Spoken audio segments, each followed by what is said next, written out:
Fala internet, beleza? Bom, seguinte, hoje eu vou entrevistar o diretor de marketing mundial da ASUS, Marcel Campos. Então, bora evoluir?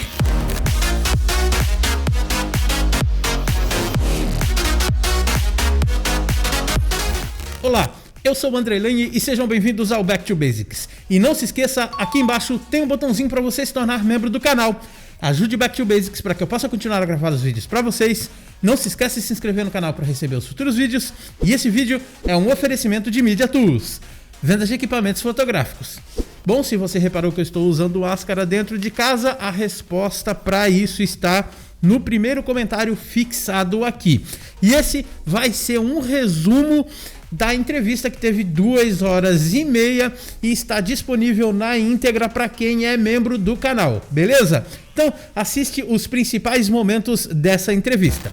Seguinte, hoje eu vou conversar com Marcel Campos, cara. Marcel Campos, que vocês sabem, é diretor de marketing global da ASUS. Tô mega nervoso, mas vamos que vamos. E, Marcel, olha, eu já começo geralmente as lives já soltando uma pergunta bem básica de cara. Quem é Marcel Campos? Sou um cara comum, igual a todo mundo, um brasileiro que cresceu no arroz e feijão, no PF do bar.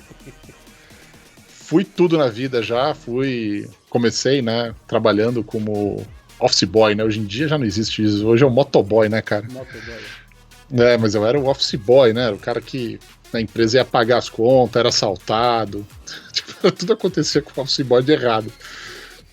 Fui estagiário em empresas de tecnologia, depois de estagiário eu virei analista, depois analista virei gerente, depois virei gerente para o Brasil, depois gerente para a América Latina, depois mudei de várias empresas, trabalhando na indústria, na distribuição, em agência de propaganda, digital, e depois eu voltei para a indústria, e aí sim na ASUS, que é onde eu estou até hoje, já são quase 12 anos de ASUS já, e foi aonde eu mais me desenvolvi profissionalmente, eu acredito, que mais tive a chance de mostrar meu trabalho.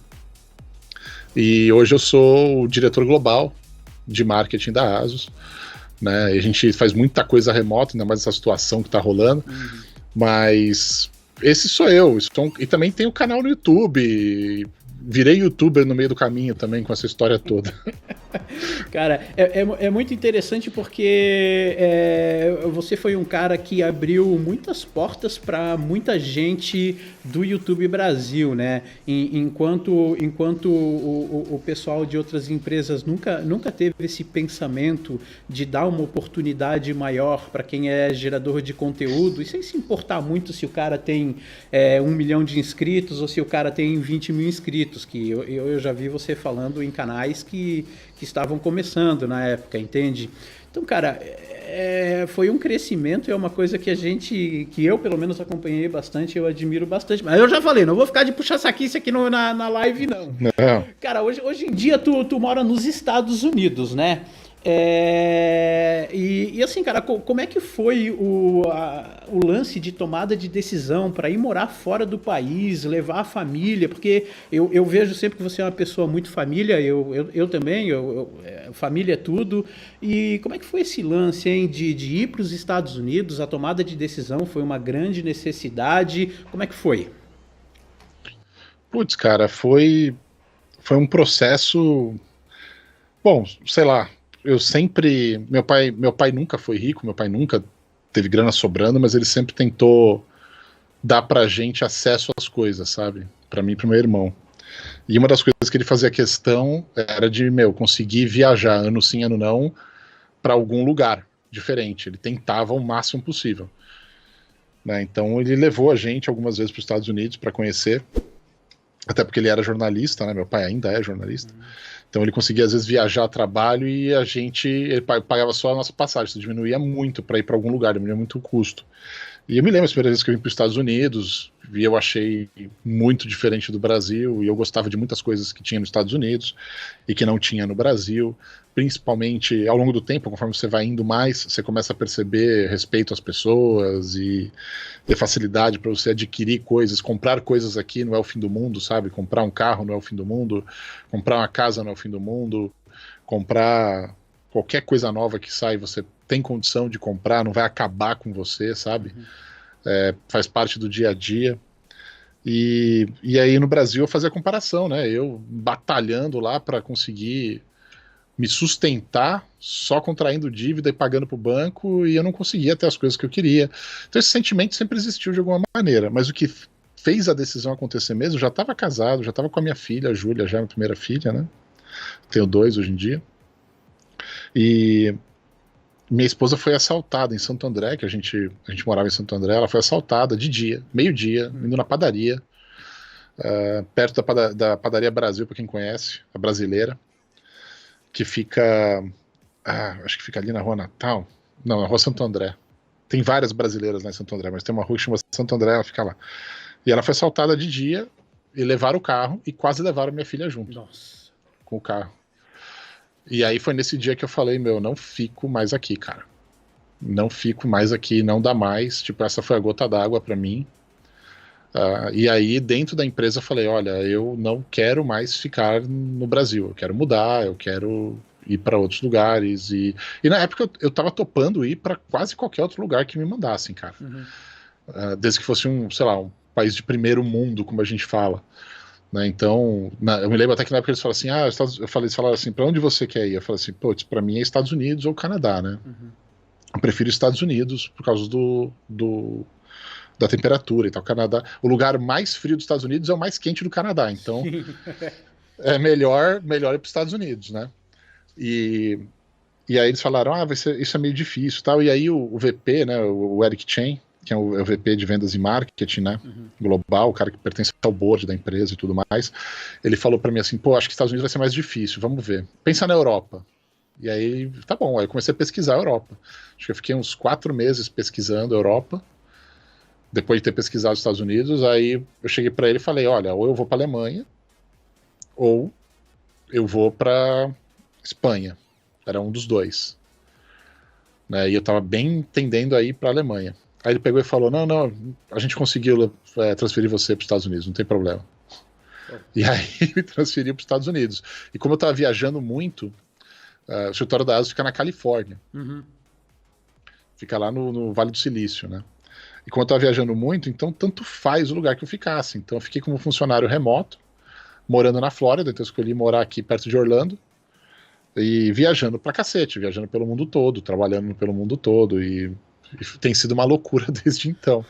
Mas agora eu tenho ficado mais em casa, né? Agora eu também já tinha pedido para ele no final do ano passado para diminuir a carga, para mim ficar mais com a minha família, porque tava insano. Você imagina, cara, eu viajava todo mês, viagem internacional, ficava uma semana em casa, o resto do mês fora. Então assim, quando eu chegava em casa, meus filhos me chamavam de tio. Nossa. Aí é fogo, né, cara? Não, tipo, isso acabava comigo. Então, tipo, isso durante 4 anos foi muito pesado. Durante 4 anos, cara, eu fiz o equivalente a ficar 100 dias no avião por ano. No avião. Viajando? No avião. Nossa. 100 dias no avião. Então, você imagina, 100 dias do ano eu passei dentro de um avião. Dentro de um avião. Não é que eu fiquei em algum lugar. Se for contar o quanto eu fiquei em algum lugar, vai dar mais uns 100 e poucos dias em algum outro lugar. Bem mais até. Sim. Entendeu? E aqui com a minha família mesmo, se eu fiquei 2 meses no ano, foi muito. Nossa, cara.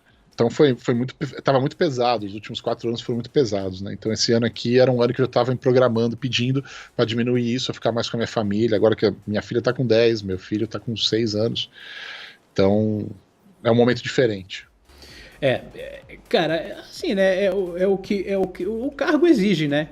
Um cargo de alto desempenho, e ainda mais para uma empresa que é global, exige bastante da pessoa, mas esse lance da tomada de decisão para mudar para os Estados Unidos justamente por causa da violência, né? Não que não exista violência em outros lugares, mas a sensação e o país é bem mais seguro, né? Você pode sair à noite com a sua família, com o celular na mão, pode atender. Existem lugares aqui no Brasil, Rio de Janeiro, que às 2 horas da tarde tu não pode ir na praia com o celular no bolso, que já era, o cara é assaltado.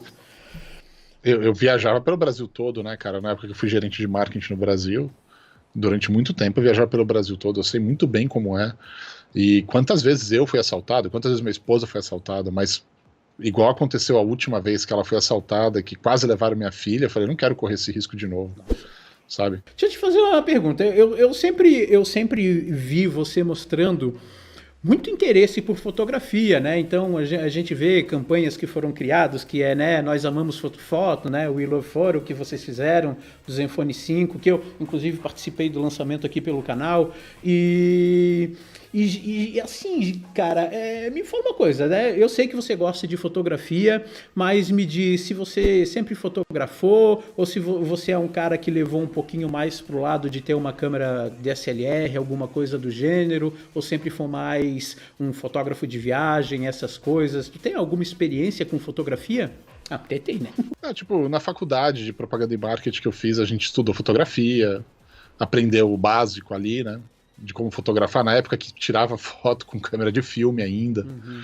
Eu sempre fui muito fanático por tecnologia, então eu ajudei meu pai na Federação Paulista de Boxe a migrar para câmera digital na época, que era uma Casio, cara. Nossa. Que era uma porcaria, qualidade, mas você já tinha ali revelado, podia tirar várias fotos e revelava, depois passou para uma Sony, que aí era no disquete. Lembra a Sony que tinha um disquete? Flop disk? Tá. Você colocava flop disk, né, era desse tamanho assim. Tem uma aqui.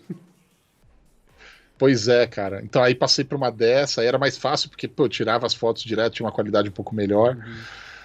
E eu sempre fui muito próximo do mundo de fotografia, mas eu nunca andei na área de fotografia profissional e nunca também tive grana para comprar, nessa época, uma câmera DSLR, né? Imagina, cara.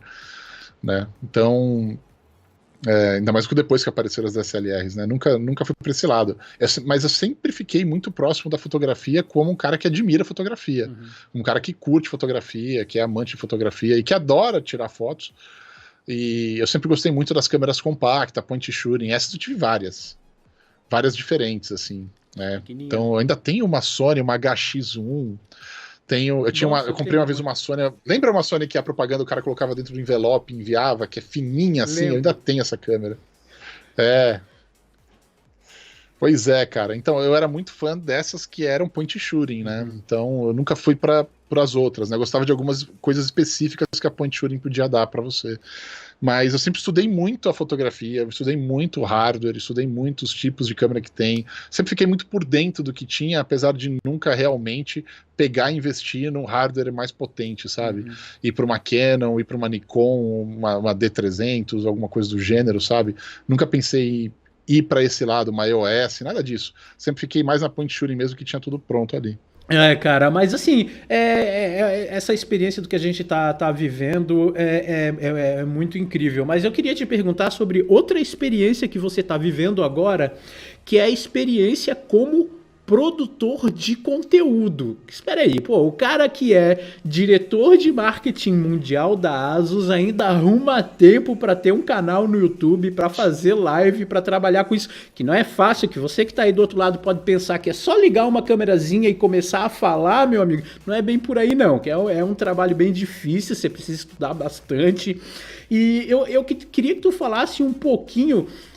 Por quê, cara? Por que dar a cara a tapa? Porque tu sabe como é que é a internet, tu sabe como é que é o YouTube.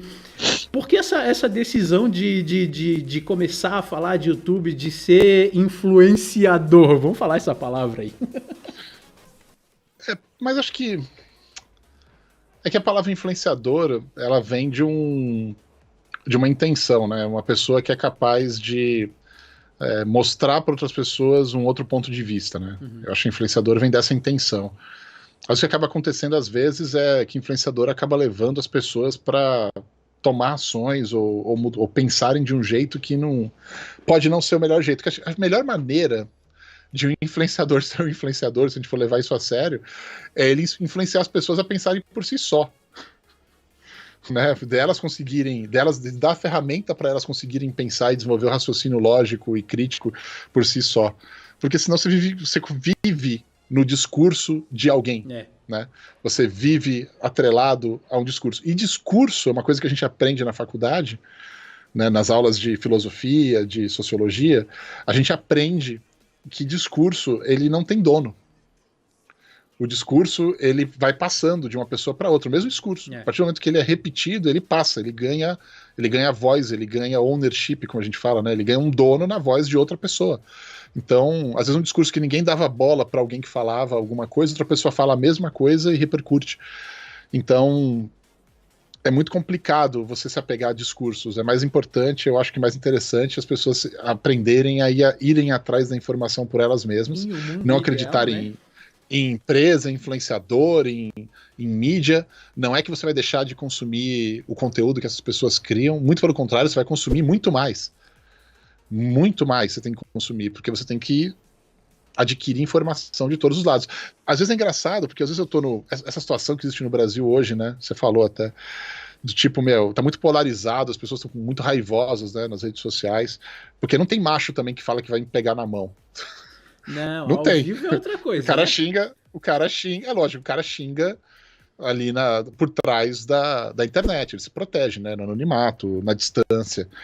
Então, assim, por um lado, às vezes a pessoa tá só extravasando, e aí tem que ter um pouco de entendimento disso, de quem tá aqui desse outro lado também, criando conteúdo. Por outro lado, tem gente que põe pra fora porque tá repetindo o discurso de alguém que viu em algum outro lugar achando que aquilo é legal. E aí eu acho que é o influenciador ou agente que tá mais próximo para falar para mais pessoas, que tem a ferramenta na mão de instruir as pessoas a falar, olha, não, você tá viajando.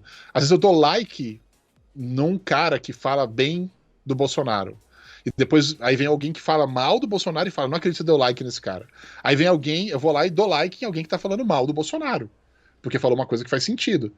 Aí vem alguém que gosta do Bolsonaro e fala, não acredito que você deu like nesse cara. Tipo... Mas é normal, por quê? Porque as pessoas querem que você seja 100% de um lado só. Não existe o bom senso. Não existe do tipo, olha, tem coisas que fazem sentido, tem coisas que não fazem sentido. Ser humano faz merda e faz coisa boa. Todo governo tem coisa ruim e tem coisa boa, não importa qual é o governo. Você pode não gostar do Lula, você pode não gostar do Bolsonaro, você pode não gostar da Dilma, você pode não gostar do Collor, você pode não gostar do Fernando Henrique, você pode não gostar do Sarney, ou você pode gostar de cada um deles ou de todos eles, mas tem coisas no governo desses caras que foram boas e que foram ruins. E ninguém é perfeito na vida. E eles não são melhores, ninguém é perfeito, e não é por causa disso que eles são melhores ou piores. Tem as duas coisas, né? Então... sei lá. Vai lá, manda bala. Vou mandar bala aqui. O pessoal tá perguntando aqui, ó, o Éder perguntou se o Zenfone 7 vira com 3 câmeras igual o ROG 3. Cara, ó, gente, eu vou falar pra vocês o seguinte, tá? Tem certas coisas que o Marcel não pode falar, entendeu? Ele não vai poder falar pra vocês. Ferrou, entendeu? Mas assim... O ROG 3 vem com 3 câmeras? Talvez. Será? Ó, o ROG 3 tá aqui, ó, atrás do ROG 2, ó. Mentira! Aqui, ó, um pedacinho subindo, ó, volta. Nossa! Volta. Ai, cara, o ROG 3 foi a revolução, né, ó, cara? vai passar muito rápido aqui, ó, vai passar muito rápido. Vum. E é agora que o pessoal reclama que a live do Andrei tá meio travada e não conseguiu ver o ROG 3. Ai, cara, muito bom isso. Será que vai ter 3 câmeras? Talvez, né? Muito em breve. Vai ter... como é que vocês vão fazer o lançamento, hein? Vai ser live gravada? Vai ser tudo... Não, vai ser uma live gravada. Mas a gente tá definindo ainda, tá? Alguns parâmetros. Mas, por exemplo, vai ser uma live... Com certeza é uma live gravada. Agora, se vai ter um momento de interação ao vivo, é uma coisa que a gente está decidindo. Isso é legal, é importante. Tá, eu já falei que eu não quero apresentar, eu já falei pros caras que eu não quero apresentar nenhuma das duas, nem a do ROG 3, nem a do Zenfone 7. Eu não quero, mas dá muito trampo, velho. Eu quero descansar um pouco. Eu não quero mais essa loucura. Você não sabe, porque assim, tem uma coisa muito louca, é que eu comprei muita briga dentro da ASUS durante muito tempo, porque eu escrevia o meu roteiro de palco. E eu não deixava ninguém ver. Nossa, os caras deviam Ninguém. enlouquecer. Nossa, por quê? Porque, eu colocava as coisas de um jeito. Eles vinham a apresentação. Eles vinham os slides, a gente compartilhava os slides, como que vai ser e tal. Mas eles não sabiam o texto que eu ia falar. Porque se o pessoal de compliance pega o meu texto, se o pessoal Eles vão querer mudar de um monte de PR, coisa. eles querem mudar um monte de coisa, querem engessar. E eu tenho o meu jeito de falar, de me comunicar, de fazer, que é muito particular, e eu não queria ser engessado. Então, assim, eu briguei ao longo de muitos anos por causa disso, e eu fiquei de saco cheio, entendeu? Então, quando é no Brasil, eu apresento em português, eles não fazem a menor ideia do que eu tô falando, foda-se. Mas quando é em inglês, eles sabem o que eu tô falando e fica dando pitaco, sabe? E eu odeio isso, cara. E isso foi um dos motivos pelo qual eu quero dar um tempo de apresentar, porque é muita encheção de saco, cara. Eu prefiro apresentar no Brasil em português do que 1000 vezes, do que apresentar em inglês no âmbito global, cara. Nossa senhora, é muito difícil. Não, você tem uma ideia, quando eu chamei na MWC que eu falei The Fruit Phone, tava escrito no PPT, eu falei Fruit Phone, todo mundo deu risada, e teve nego dentro da ASUS que ficou enchendo meu saco querendo me fuder porque eu falei Fruit Phone, cara. Sério, cara? Eu falei, você tá me tirando.